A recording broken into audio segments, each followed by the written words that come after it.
Jes, huomenna aloitan Patemon matkani. Nyt nukkumaan. Huomenna täytyy hakea ensimmäinen Patemon professori Öykiltä.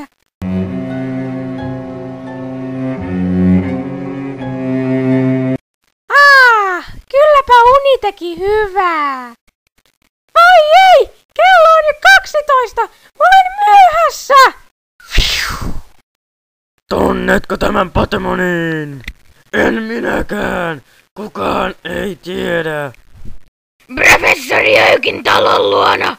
Toivottavasti ehdin. Olet myöhässä. Minulla on vain yksi Patemon jäljellä sinulle. Mikä se on? Se on Pukatsu. Kohta näet. Piip. Oh.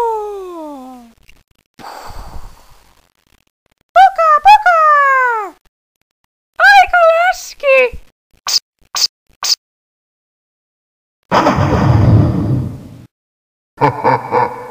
Ai Pykää!